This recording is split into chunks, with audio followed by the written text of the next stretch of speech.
Thank you very much. Thank you. And hopefully everybody can hear me. And first of all, I want, once again, the AT&T team to stand. You don't have to applaud or anything, but if you have any complaints, don't come to me. Come to that back table. All of these people up there, they're the experts. So, a little bit about myself. Yes, I did teach for 20 years. I am not a techno geek. I taught science and physical education. I was one of the first people in the district to use technology, the internet. I didn't even know what it was. They were going to pay me, though, one summer to learn about it. So what the heck, you're going to pay me? Sure, I'll learn about it. So anyway, today we're just going to do a little thing about what's the buzz? What are people talking about out there right now? And for instance, sometimes you might say, well, that's way out of my range. Well, just kind of take it with a grain of salt, because you might see it someplace, you never know. For instance, how many people have heard of handimals right here? Like handimals? Anybody see these AT&T ads before? You guys, come on! It must be a California thing. I have asked the people in Ohio last week the same thing, and you guys are like, what? I've never seen these before. Well, now I know that's just a West thing. They're called handimals, and they represent all the different places in the world that AT&T has a network. I didn't realize that until I Googled it, by the way. I was too enthralled by the hands. How many people in here think those hands are like photoshopped? They're real hand paintings, believe it or not. This guy here, his name is Guido Daniels. He lives in Milan, and he is a famous hand painter, and that's all he does. Well, believe it or not, any art teachers in here? No art teachers? Well, take this back to your art teachers, because there is lesson plan after lesson plan all about how to use, believe it or not, these AT&T ads in art classes. And anybody wants those, let me know. I was shocked how many lesson plans are out there talking about that. So again, I just thought I'd put that out there, because in California, it's the buzz, these handable things, but obviously not in Mississippi. So here we go. I do a number of presentations, and Larry, not in Ohio either, because I was at University of Akron last week, and they never heard of these things either, so we're in good shape or bad shape. Again, I taught school, etc., etc., but one of the things I do is I try to connect teachers to technology. A lot of workshops that it's all free, no expense. I come to your districts. And one of the things I do is called Wild Webinar Wednesdays. I can't travel all over the place, but I can do webinars. How many people have taken part in webinars before? Yeah, it's a great collaborative tool out there, and that's one of the things we need to learn more and more and more. And so the Wild Webinar Wednesday is the last Wednesday of the month. I usually do this to Tennessee. I do a Wild Webinar Wednesday. So last month I was just talking about different apps. We were just chit-chatting at last Wednesday. There's no specific rhyme or reason to that particular webinar. But I was talking about iPadio. How many people know about iPadio? How many people have heard of VoiceThread? Well, more people better raise their hand than that. Boy, anyway. VoiceThread and iPadio are wonderful, wonderful apps, not apps really, but web pages and phone apps that allow you to instantly podcast. So I was talking about iPadio that you download on your smartphone, and as you can see right here, you just press and you talk into your phone, and then you hit publish, and it publishes it to a website. Well, believe it or not, it also takes your voice and translates it into text. I'm shocked. I'm amazed. But again, one of these simple little tools to use out there in education. If you haven't seen VoiceThread, it does much the same thing, only you can put in pictures and all sorts of things for digital storytelling. Well, I was doing my Wild Webinar Wednesday talking about that, and I stopped and I asked the audience, or my people on the web, my peeps on the web, I said, well, what else you got? Anybody else heard anything really interesting?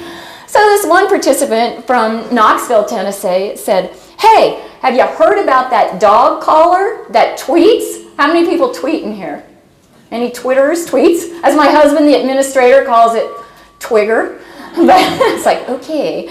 Anyway, you put this collar around your dog, and I don't understand it because I'm not real a tech person, but when your dog barks or howls, or maybe your cat screeches, I don't know, it will send a tweet to your phone like, I miss you, feed me, bark, bark. And so you know what? Don't we all wish that we would have invented that in here? Because we wouldn't be in this room. We would be gone, retired, etc. So that was the big buzz with this Wild Webinar Wednesday. Here I thought I was hot stuff with iPadio, but no, the tweeting chihuahuas, won the day out there. So just information about that. So when I was in, Larry, you know where Westerville is. Larry's one of your next speakers, keynote, and he's from Ohio. So I was out in Westerville, Ohio by Columbus last week. And I was doing a presentation for a district, and a student teacher came in the class, and it happened to be a math class, but it was, just holding the conference in the math building. So a student teacher came in and saw this in front of the room. Now, how many people know what that is? Yes, we do. He goes, I know this is an overhead projector, but what is this stuff? And then there was an older teacher about my age that explained how this worked, that you rolled it across the screen and you printed it, So this young teacher, and it was an Ohio State student teacher, by the way, he was just enthralled with this thing. Well, the woman that showed him how to use this, the phone rang, the student teacher's phone rang, and it happened to be an iPhone. And the teacher that showed him how that thing worked goes, you know what? I have never even held one of those things. And I wanted to say, what cave have you been in? But she had never held a smartphone, never did anything with a smartphone. So he proceeded to give her his iPhone. And she goes, well, I really don't know what to do with it. And I thought, I said, on my iPhone, I have an app called Sherman-Williams. And all you have to do is point to a color. For instance, that beautiful lime green, if I liked that and wanted to paint my walls that color that you have on, I could point my iPhone and click, and the Sherman-Williams app would tell me what color it is, and I'd go.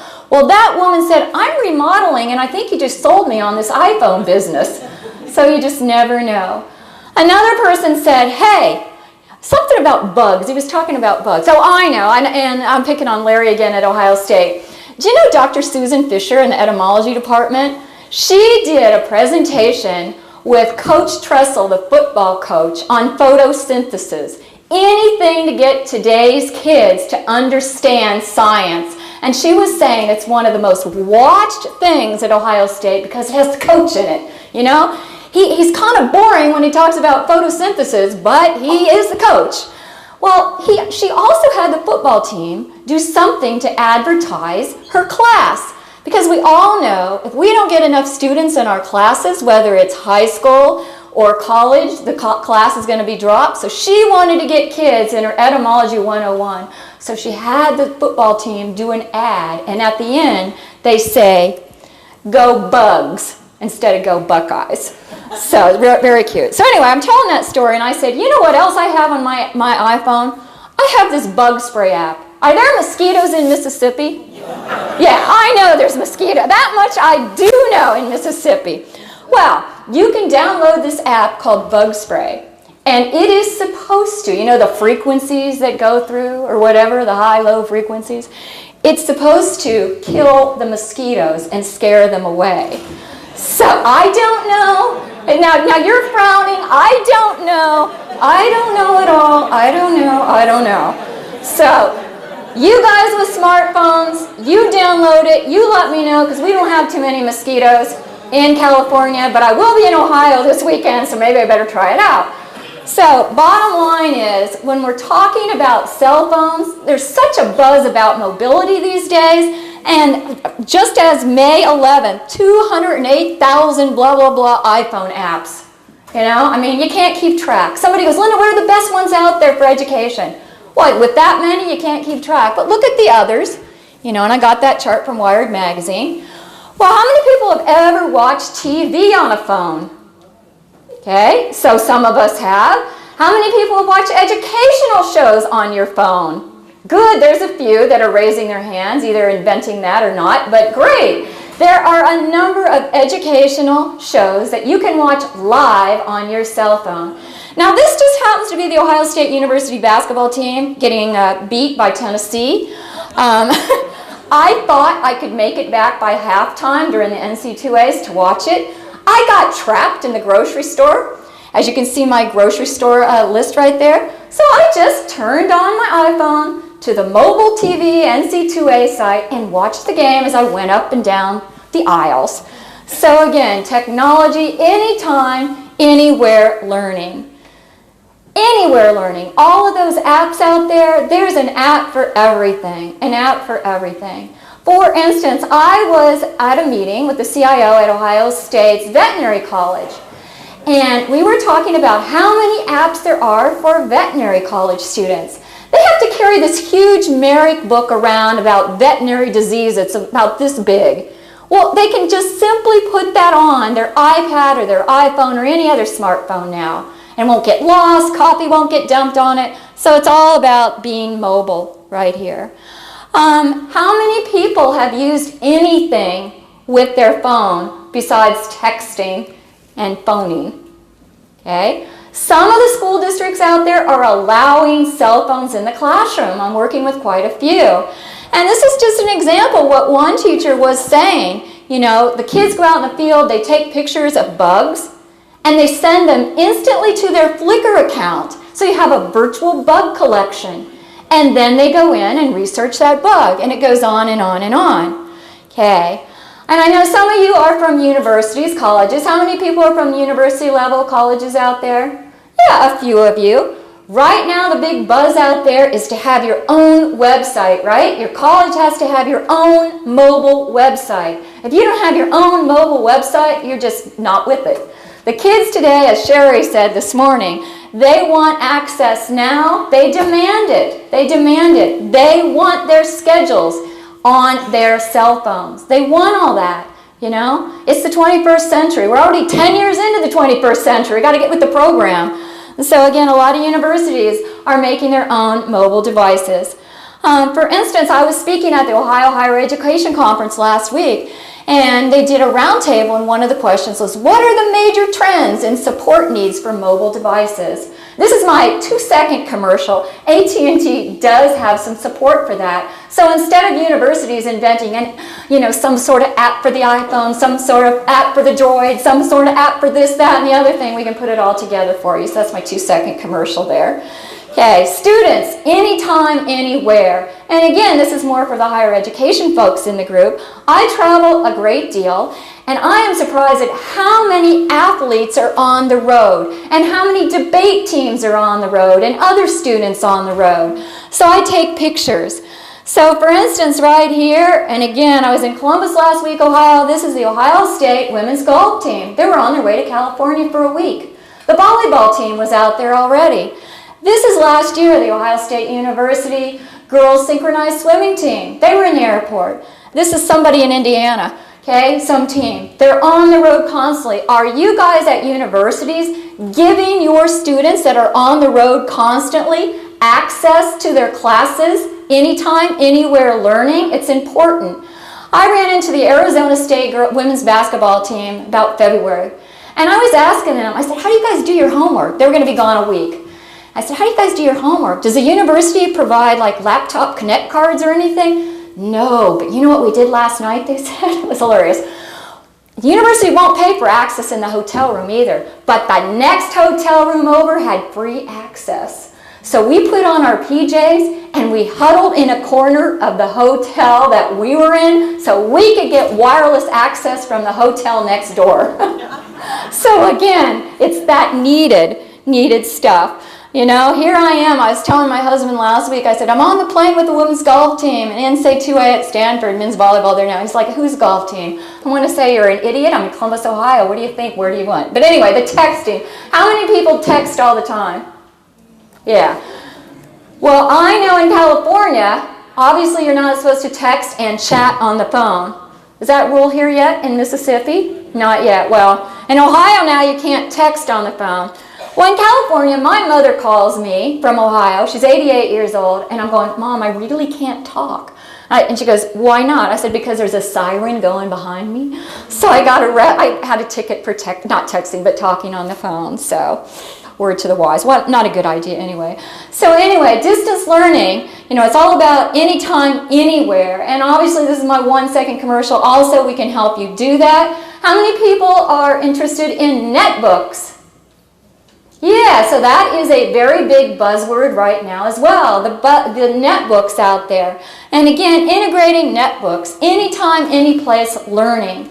Okay, it enables that 24/7. There is a school district near us who I thought was quite wealthy in California, but the AT&T account manager said, how many students in the district don't have connectivity at home? And I'm thinking, yeah, right, in this district? Well, it turned out there were 10%.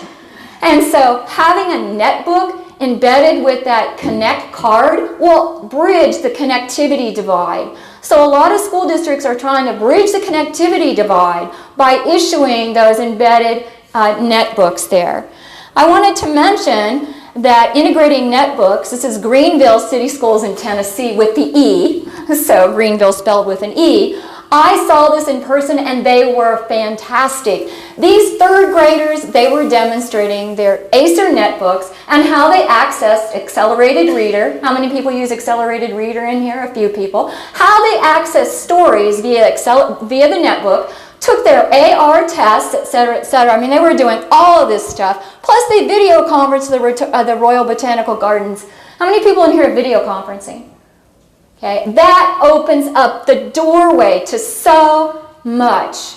I mean, COSI, Center of Science and Industry in Columbus, Ohio, you can see a live surgery. Your students learn about surgery. They interact with surgeons at Mount Carmel Hospital. It's amazing.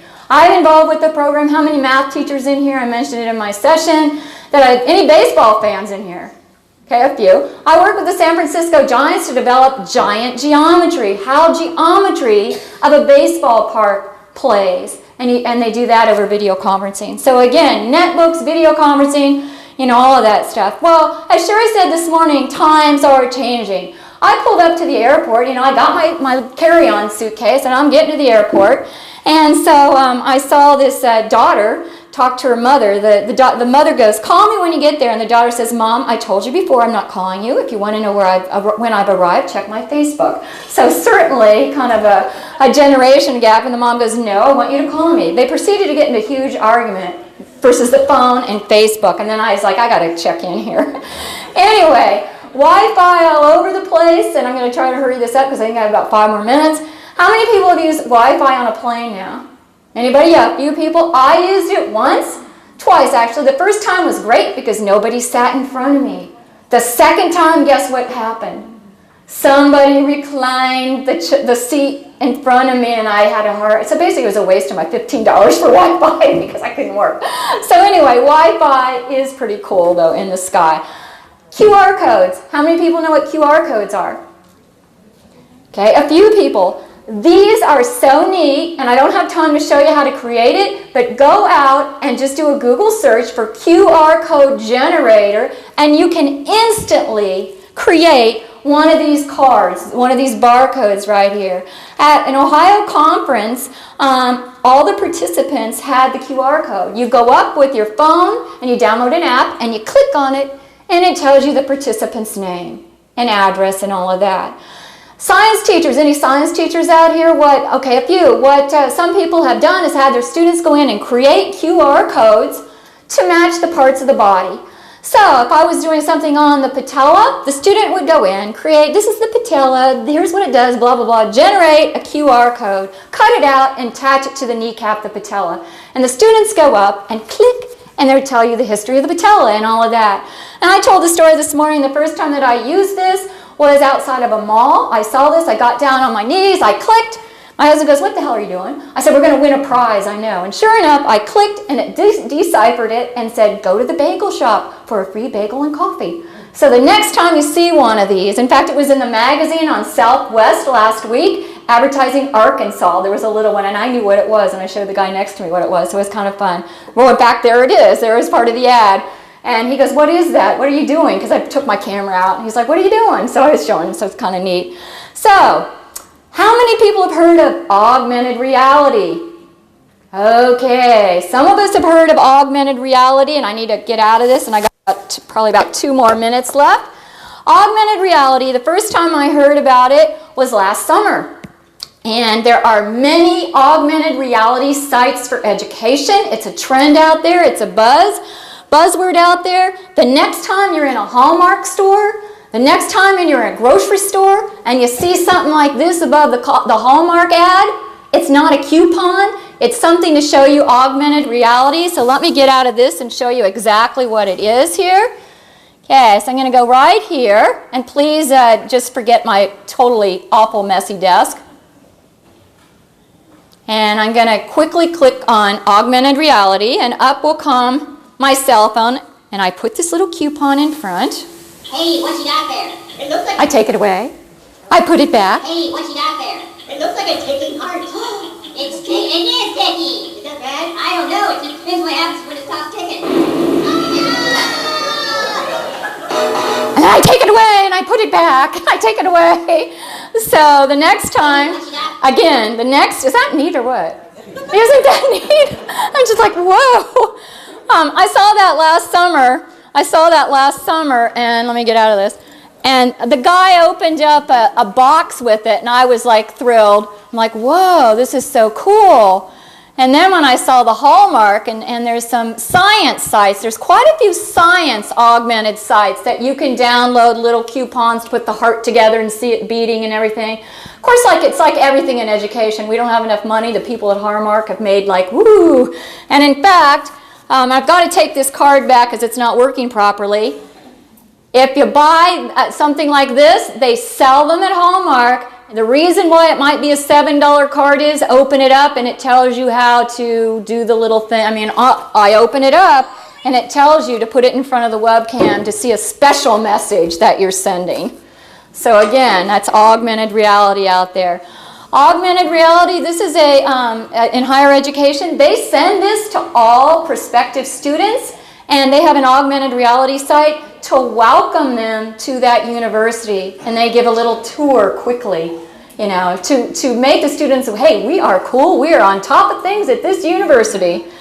And smartphones helping campus safety for all the university folks out there. More and more times, people on their cell phones are downloading kind of like panic buttons.